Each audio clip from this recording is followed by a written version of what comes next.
Estamos siguiendo este estudio del Evangelio según Lucas. Vamos a comenzar este estudio leyendo el capítulo 2 de Lucas, Lucas capítulo 2, versículo 36. Lucas 2, 36. Dice Lucas 2, 36, estaba allí Ana, profetisa, hija de Fanuel, de la tribu de Aser, de edad muy avanzada, pues había vivido con su marido 7 años desde su virginidad, y era viuda hacía 84 años, y no se apartaba del templo, sirviendo de noche y de día con ayunos y oraciones. Esta, presentándose en la misma hora, daba gracias a Dios y hablaba del niño a todos los que esperaban la redención en Jerusalén. Versículo 39.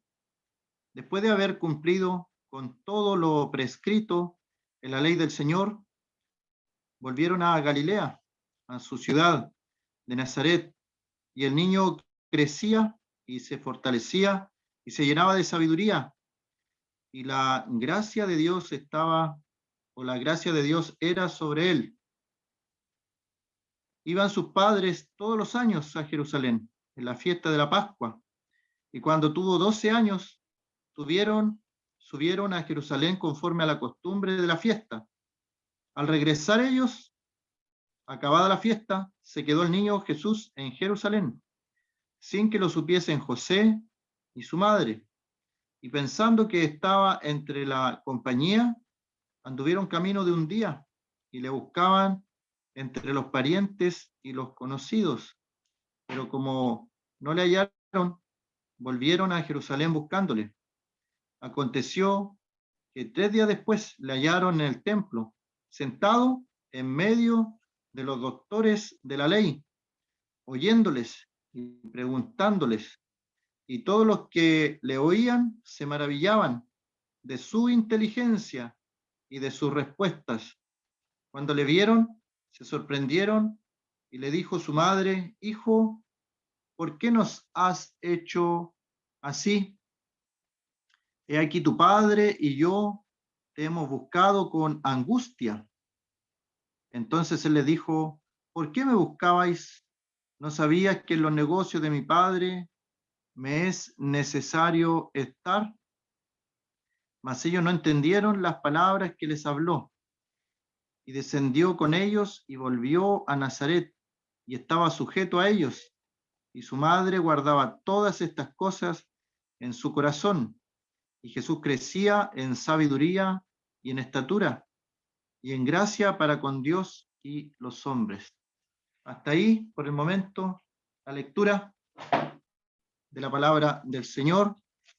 Esperamos que el Señor obviamente añada su bendición a este estudio, a estas meditaciones, donde si bien hemos visto algún contexto histórico de los pasajes en la época que ocurrieron, también hemos sacado aplicaciones espirituales para nuestros días. Y lo primero que podemos ver aquí, en el versículo 39, donde quedamos en nuestro estudio, dice: después de haber cumplido con todo lo prescrito. ¿Qué significa todo lo prescrito? Todo lo prescrito. Después de haber cumplido todo lo prescrito en la ley del Señor. No solo tuvieron la intención. Recordemos que José y María era un matrimonio pobre de Israel, pero ellos, a pesar de su pobreza, decidieron en su corazón cumplir la ley del Señor.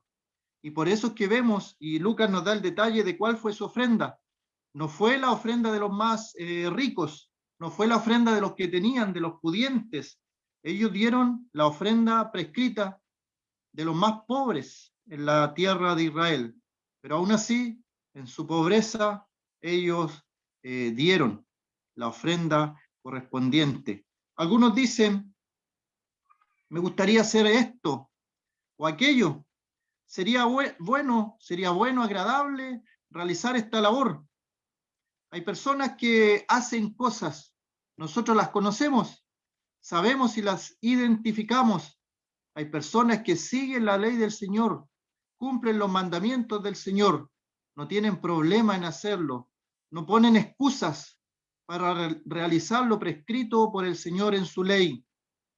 Pero hay otros que sí ponen excusas, que tienen solamente la intención: desde la próxima semana vamos a empezar a hacer esto para el Señor, pero al final esos planes nunca llegan, se quedan solamente en planes, se quedan en intenciones.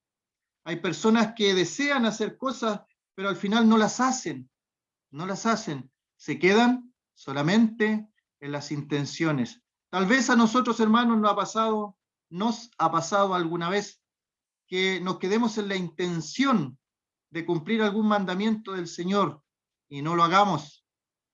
Sabe que la Biblia dice que al que sabe hacer lo bueno y no lo hace, también le va a ser contado como pecado.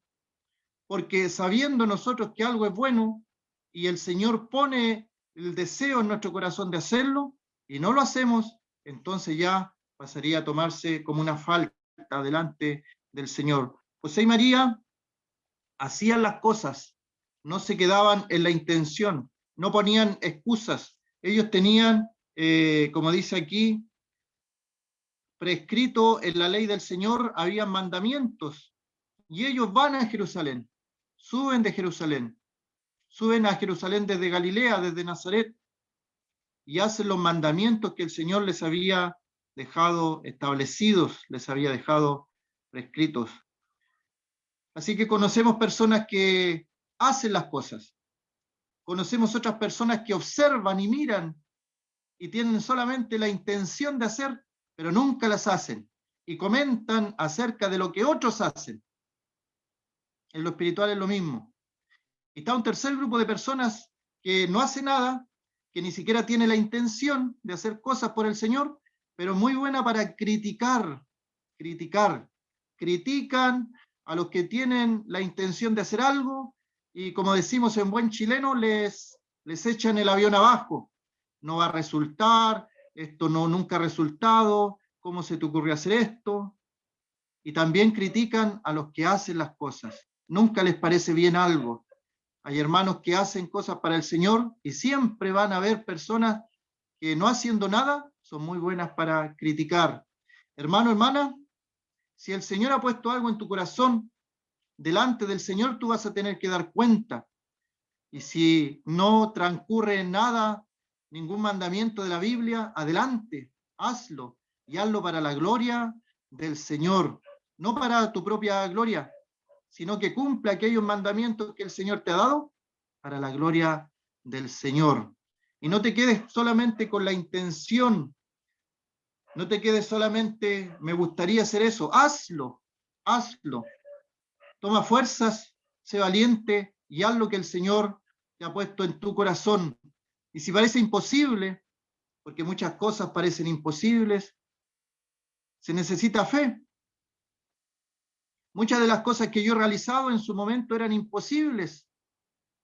Y toda la gloria, toda la honra es para el Señor, para el Señor. El Señor tiene que llevarse toda la honra y toda la gloria. ¿Qué es lo que hacía José y María? Ellos eran las personas que cumplían las ordenanzas y los mandamientos del Señor. No importa la crítica, si tú estás obedeciendo los mandamientos del Señor, que no te preocupe lo que digan los demás. Al Señor es el que tú, en forma personal, vas a tener que dar cuenta delante del Señor. Si cuando hiciste algo, lo hiciste por envidia, como Pablo dice, algunos predican por envidia, pero él se alegraba que de igual forma el Evangelio fuera predicado. Así que si tú, el Señor te ha llamado a hacer algo y no transgrede ningún mandamiento en la palabra, hazlo para la gloria del Señor. No te quedes con el deseo. Es terrible escuchar cuando personas se quedan con el deseo de hacer algo. Parten a la eternidad, hermanos, y de repente uno en el velorio escucha que personas dijeron, yo iba a hacer esto o aquello con el hermano, y el hermano partió. Se quedaron con las intenciones, y en el cielo ya no hay oportunidad de hacer las cosas espirituales y cumplir los mandamientos del Señor que Él dejara aquí en la tierra. para cumplirlos. José y María lo hacían para agradar a los demás, para agradar a los que los estaban viendo, mirando, por eso cumplían los mandamientos del Señor. De ninguna manera. Ellos los cumplían para la honra y la gloria del Señor. Lo hacen porque es la ley del Señor, como dice ahí el versículo, son los preceptos del Señor. No es un precepto de una iglesia, de una congregación determinada. Nosotros tenemos que darle cuenta al Señor, al Señor. Pertenecemos a una congregación, pertenecemos a un lugar, tenemos doctrinas que son comunes a nosotros. Pero al Señor le vamos a tener que dar cuenta en forma individual, no en forma colectiva, así como todos los hermanos de esta congregación van a dar cuenta juntos, no, cada uno dará cuenta de sí. Por eso la importancia de evitar criticar a nuestros hermanos cuando están haciendo algo que no transgrede los preceptos del Señor, los lineamientos del Señor, la doctrina de la palabra, y ellos no están transgrediendo nada, debemos guardar silencio. El Señor los juzgará. Romanos dice, ¿por qué juzgas al criado ajeno? ¿Delante de su Señor está en pie o delante de su Señor cae? Y a veces en lo personal a mí hay algunas cosas que de primera me chocan, me afectan. No estoy de acuerdo con algunas cosas que otro hermano hace. ¿Y sabe qué? Lo examino y no transgrede ningún mandamiento del Señor, no transgrede ninguna doctrina de la palabra. Por lo tanto, guardo silencio. El Señor lo va a juzgar. ¿Delante del Señor está en pie o delante del Señor cae? José y María cumplían los mandamientos del Señor porque eran del Señor. No era una ley de una congregación o de una denominación determinada. Y mire la palabra que ocupa allí, cumplieron todo. Dice, después de haber cumplido todo lo prescrito en la ley, ellos no solo cumplieron lo que les gustaba, lo que les agradaba, cumplieron todo. ¿Qué pasa en el día de hoy, hermanos, hermanas? ¿Qué pasa en el día de hoy? ¿No es verdad? En lo personal me ha pasado que hay ciertos mandamientos que hermanos no los guardan, simplemente no los guardan, porque dicen que era para otra época, para una ciudad determinada, como por ejemplo la cubierta, el velo que utilizan nuestras hermanas. Otro hermano dijo, es que yo no entiendo eso, por eso en la congregación nuestra no lo guardamos, porque no lo entendemos. Hay mandamientos del Señor que no entendemos, lo obedecemos, porque el Señor lo está mandando. Cumplieron todo. En el día de hoy algunos dejan algunos mandamientos de lado. Este mandamiento me gusta, lo entiendo, entonces lo cumplimos. Pero estos otros mandamientos no me gustan, no están de acuerdo a nuestra sociedad. Entonces no lo cumplimos, no lo guardamos. ¿Qué es lo que nos enseña José y María? Guardaron todo el precepto del Señor, todos sus mandamientos. Vamos a leer en una carta del apóstol Juan, primera de Juan 5, primera de Juan 5, versículo 1.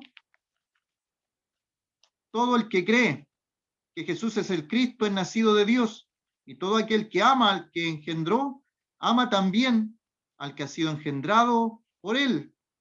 Versículo 2. En esto conocemos que amamos a los hijos de Dios, cuando amamos a Dios y, ahí está la frase, y guardamos sus mandamientos, no algunos, no los que me agradan, no los que entiendo, guardamos sus mandamientos. Y mire el versículo 3, pues este es el amor a Dios, que guardemos sus mandamientos, y sus mandamientos no son gravosos. Eso es importante, hermano. Nosotros guardamos los mandamientos para el Señor, no son gravosos cuando consideramos que los guardamos para el Señor. Lamentablemente he conocido hermanos que algunos mandamientos del Señor se les hace una carga, se les hace un peso. Luchan con eso, con ese mandamiento. No lo guardan porque no les gusta, no les agrada, no lo entienden y se les hace una carga, una pesada carga. Y si alguien los ve, ahí lo guardan, pero si nadie los ve, no los guardan.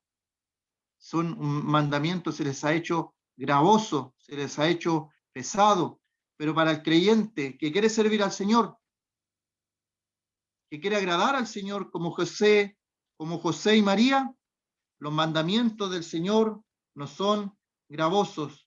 ¿Podemos nosotros enumerar los mandamientos que tenemos para el día de hoy, para la iglesia? Porque hay personas, hermanos, que piensan y dicen, bueno, hoy día estamos en la dispensación de la gracia, dicen algunos.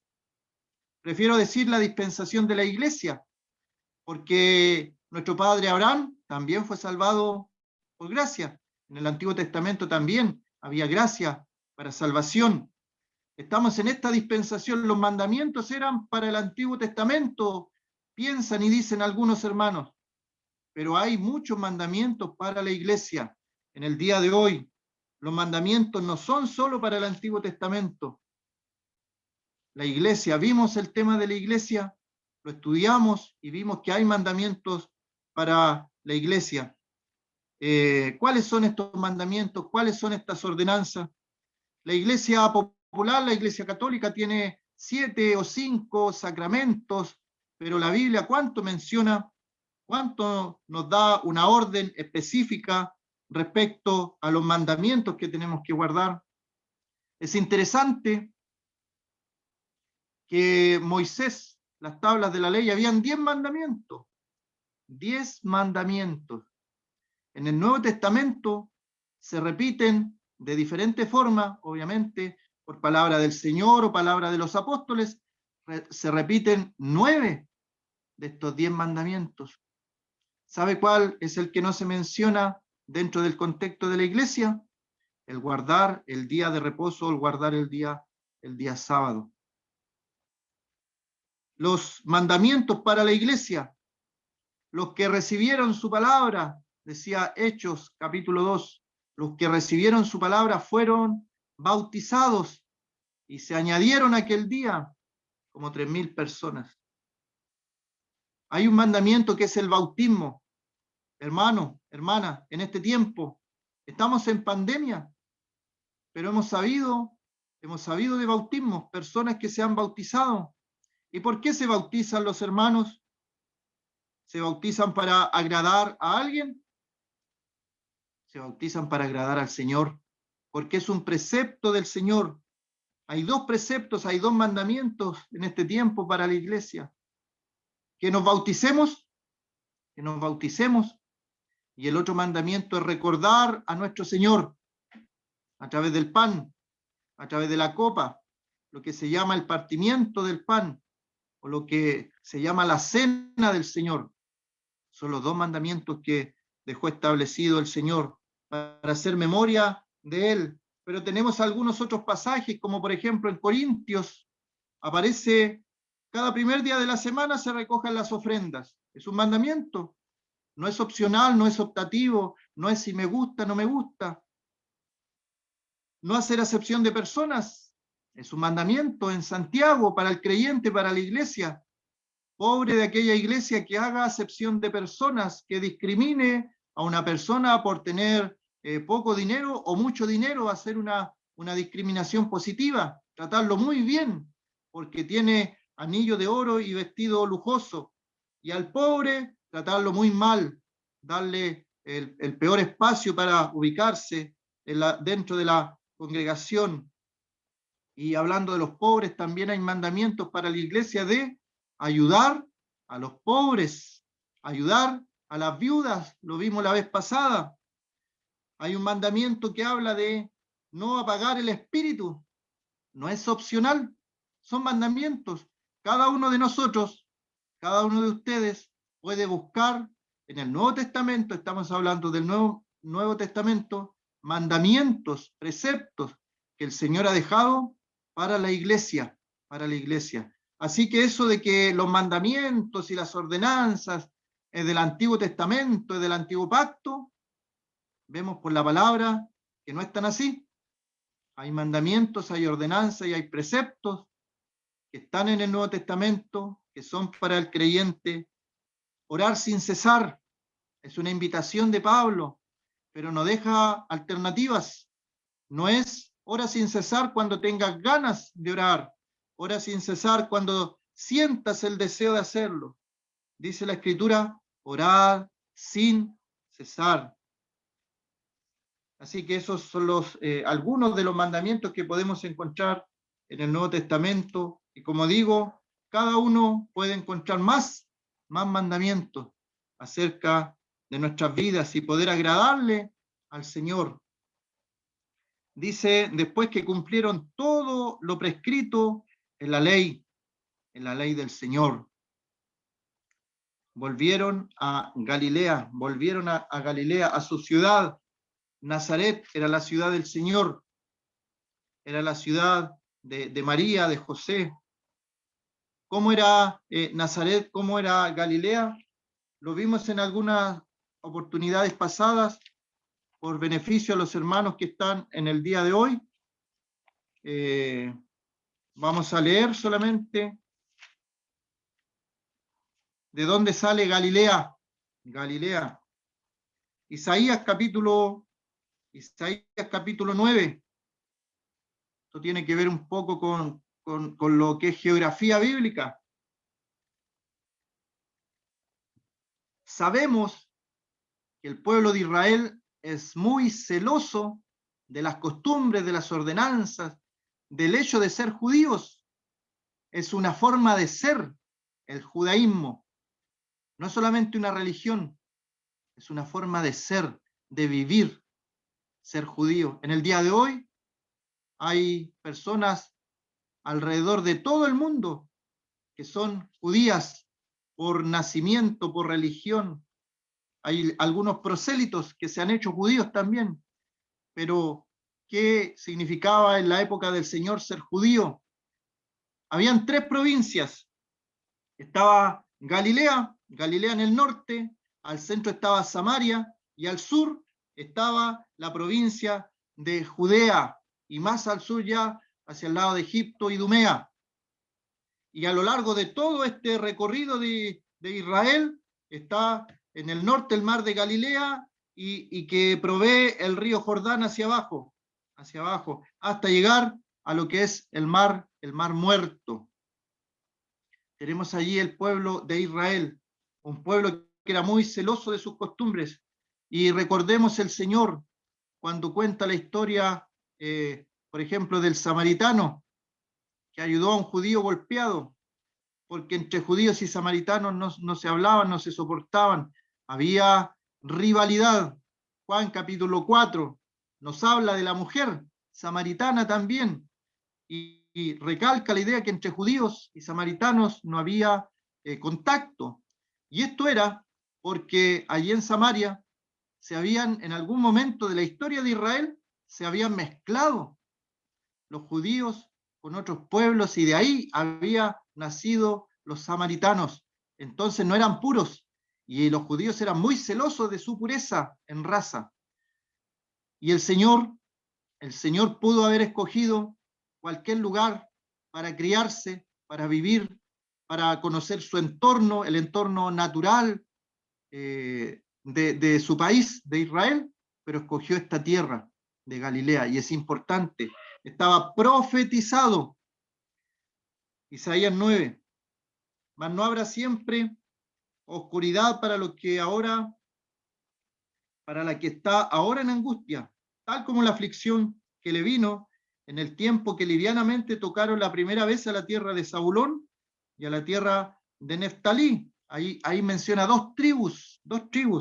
Después dice, pues al fin llenará de gloria el camino del mar de aquel lado del Jordán, en Galilea de los gentiles. El pueblo que andaba en tinieblas vio gran luz. Los que moraban en tierra de sombra de muerte, luz resplandeció sobre ellos.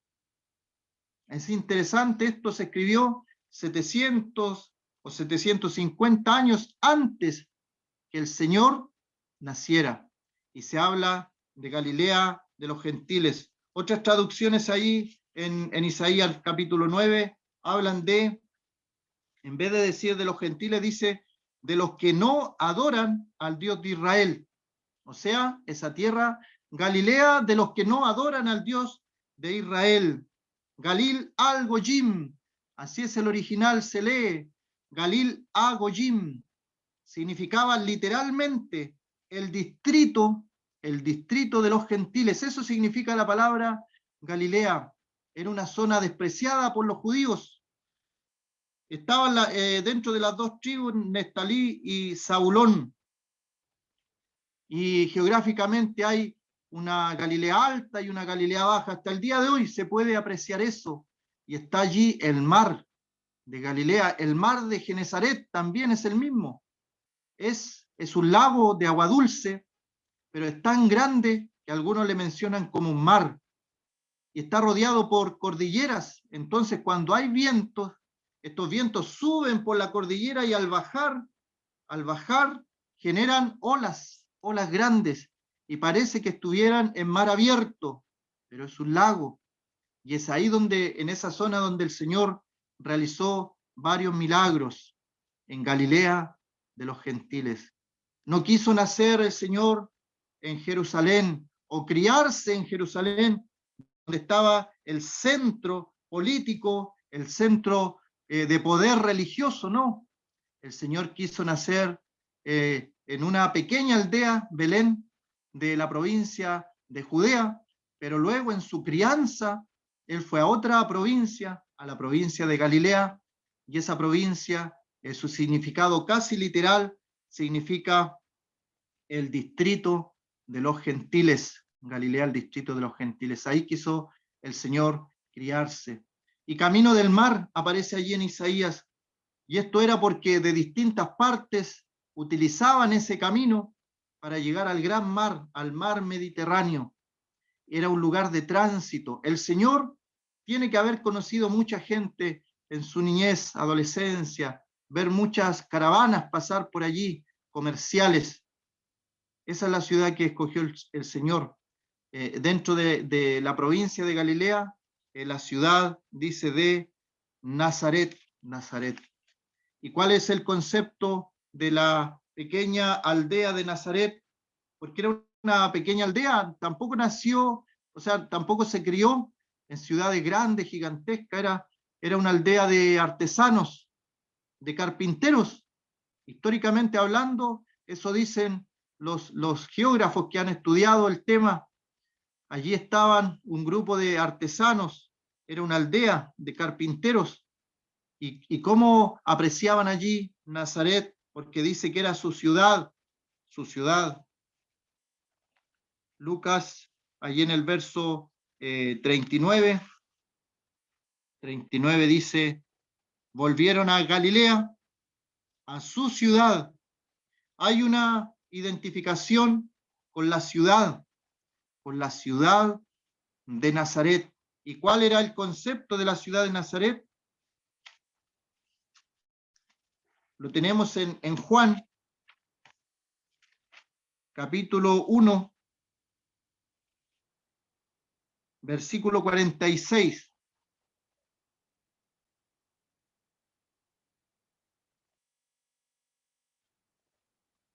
El libro de Juan, capítulo 1, versículo 46.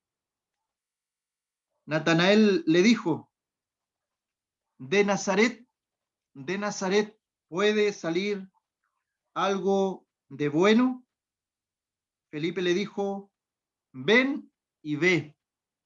Este Felipe era de Betsaida, la ciudad de Andrés y Pedro. Él va a buscar a Natanael y le dice, Natanael, hemos hallado al Mesías, aquel que Moisés escribió, el Mesías, lo encontramos, lo hallamos, vamos para que tú también le conozcas. Es Jesús, el hijo de José de Nazaret. Él es el Mesías. Llegó en cumplimiento a los profetas, en cumplimiento a lo que decía Moisés. Lo encontramos. Y Natanael, en vez de alegrarse, en vez de decir, vamos, quiero también conocer al Mesías, le dice, de Nazaret puede salir algo de bueno. ¿Qué encierra esta frase dicha por Natanael? Encierra, no es que Natanael haya sido discriminador o algo así, era el pensamiento del común de la gente en Israel en el tiempo del Señor. Nazaret estaba dentro de Galilea, el distrito de los gentiles, de las gentes, de los que no adoraban a Dios. Y Nazaret estaba en el centro de todo eso. Era gente y esta ciudad, esta pequeña aldea, era menospreciada. Imagínense, el Señor no prefirió nacer en Roma, la capital del gran imperio. Nació en una pequeña aldea. Y no escogió criarse en Jerusalén, el centro del poder político y religioso. Escogió Nazaret, despreciada, desechada. De Nazaret puede salir algo de bueno. Bueno, después el Señor le contesta porque lo considera a Natanael un verdadero israelita y tenemos acceso a lo que él dice el versículo 48. Le dijo Natanael, ¿de dónde me conoces? Respondió Jesús y le dijo, antes que Felipe te llamara, cuando estaba debajo de la higuera, te vi. Respondió Natanael, le dijo, Rabí, tú eres el Hijo de Dios, tú eres el Rey de Israel. De inmediato cambió su percepción acerca del Señor. Si hay algún amigo en esta tarde que no conoce al Señor como su Salvador, reflexione en esto. Tal vez usted sabe de nuestro Señor Jesucristo, pero le conoce así como le conocía también Natanael. Tal vez le menospreciaba, tal vez le consideraba como una persona más, pero el Señor, al escudriñar, al saber los pensamientos, el corazón de Natanael, le dice y declara, tú eres el Hijo de Dios, tú eres el Rey de Israel. ¿Sabe que una persona que dice conocer al Señor cambia su manera de hablar respecto a nuestro Señor Jesucristo? No puede utilizar las mismas palabras de todo el mundo. A veces con impotencia veo personas, hermanos, que se refieren al Señor de maneras que no corresponden. Y la Escritura dice, si alguno habla, hable conforme a las palabras de Dios. Así que tengamos ese cuidado de utilizar las palabras que utiliza la Biblia para referirnos a nuestro Señor. ¿Qué dice después? Versículo 40. El niño crecía, se fortalecía, se llenaba de sabiduría y la gracia de Dios era sobre él. Ahí tenemos varios aspectos. El primero, crecía. Los niños tienen que crecer, obviamente. Número 2, se fortalecía. Número 3, se llenaba de sabiduría. Número 4, la gracia de Dios era sobre él. Así que podemos desglosar estas 4 áreas de la vida del niño. Así lo llama en esta parte el escritor sagrado, el niño Jesús. ¿Sabe qué? Los libros católicos hablan cosas que en la Biblia no aparecen. Y lo menciono, lo digo con todas sus letras para no dejar ambigüedades. Hay cosas que se le enseñan a las personas que siguen aquella religión que no están en la Escritura, por ningún lado. Lo que el Señor hizo en su niñez, la Biblia no menciona nada, nada. Podemos sacar algunas conclusiones, algunas conjeturas por la vida común y corriente de un judío en su niñez y a su edad de adolescente, pero la Escritura no menciona nada, y si la Escritura guarda silencio, nosotros también debemos guardar silencio respecto a este tiempo del Señor. ¿Qué nos dice?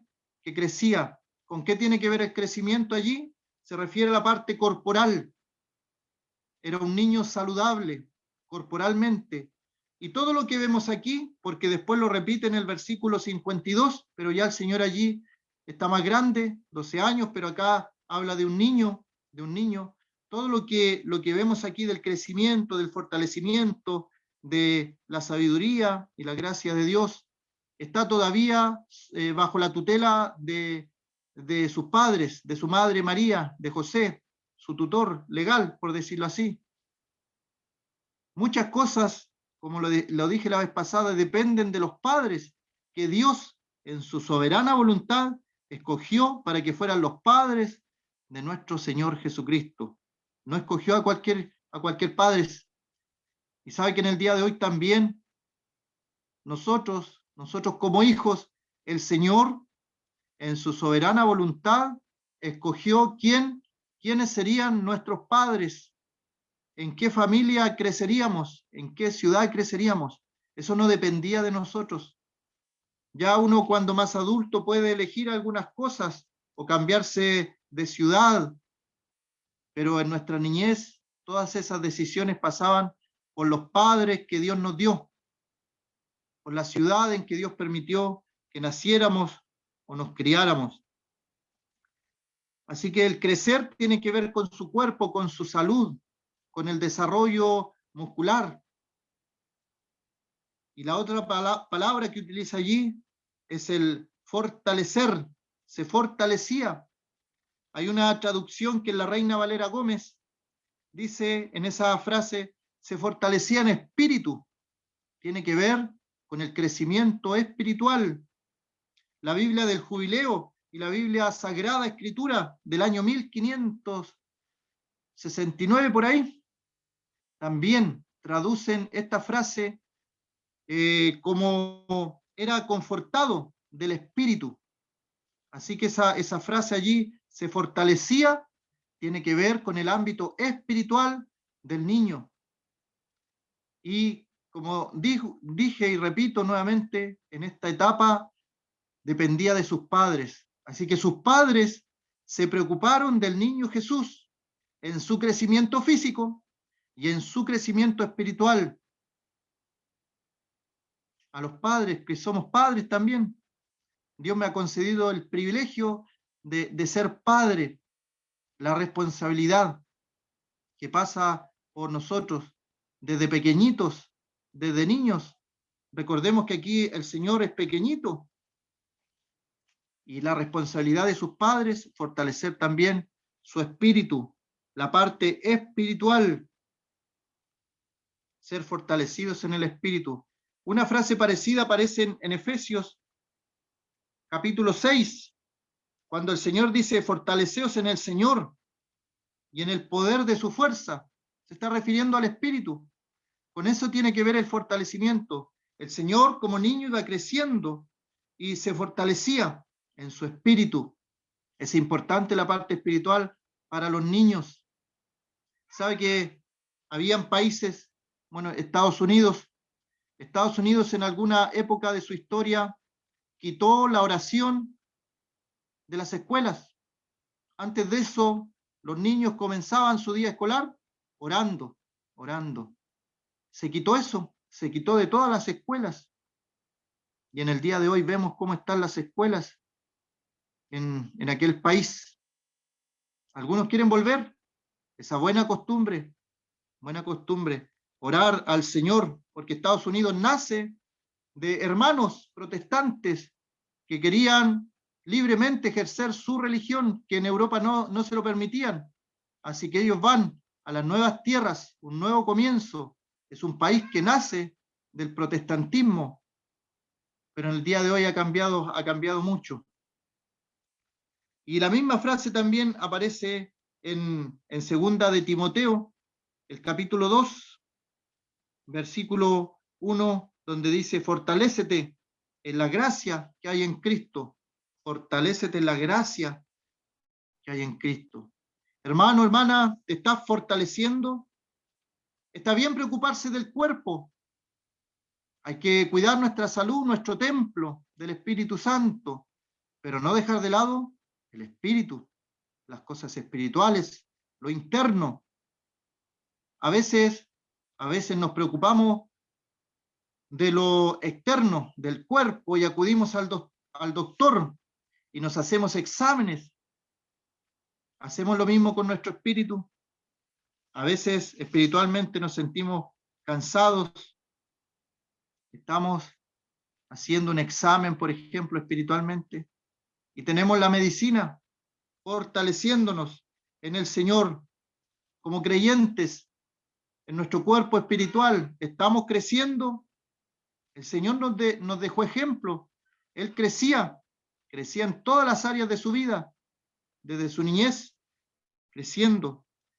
Él se preocupaba de su cuerpo, de su alma, de su espíritu. Él de profesión era carpintero. No es una labor fácil. También es una labor que necesita el ejercicio corporal, el ser carpintero. Si usted conoce algún carpintero bueno, va a ver de lo que hablo. Personas diestras en su trabajo necesitan una salud compatible con lo que es ser carpintero. El Señor se llenaba de sabiduría. ¿Y cómo se llenaba de sabiduría el Señor? ¿Cómo se llenaba su mente de sabiduría? ¿Acaso iba a colegios particulares, a colegios exclusivos? Recordemos nuevamente, la familia del Señor era una familia pobre de Israel. ¿Cuál era la educación que recibía un niño en Israel? Dependía netamente de los padres, especialmente de la madre. En el Proverbios 31 también vemos cómo allí se habla de la mujer virtuosa, del legado que le dejara a su madre, a su hijo Lemuel, acerca de cómo ser rey. Y en Crónicas y en Reyes también se ve la labor de una madre, la cercanía de una madre y los valores que puede traspasar. En el mundo judío era así. Así que Dios escogió a María para que hiciera esta labor cuando el Señor era pequeño. Los libros de Moisés, los 5 libros de Moisés, los salmos, incluyendo Eclesiastés y los libros poéticos, y los profetas mayores y profetas menores. Esos libros eran los que leía un niño en Israel. De ahí sacaban la sabiduría los israelitas. En el día de hoy todavía se sigue el mismo método educativo. Algunos no lo quieren, algunos de tradición judía no quieren las nuevas herramientas educacionales, pero los más conservadores siguen escogiendo la antigua, la que dejó el Señor, que se instruye al niño en su camino, a través de los salmos, a través de los libros de Moisés, a través de los profetas. Y esto necesita trabajo, esfuerzo, dedicación.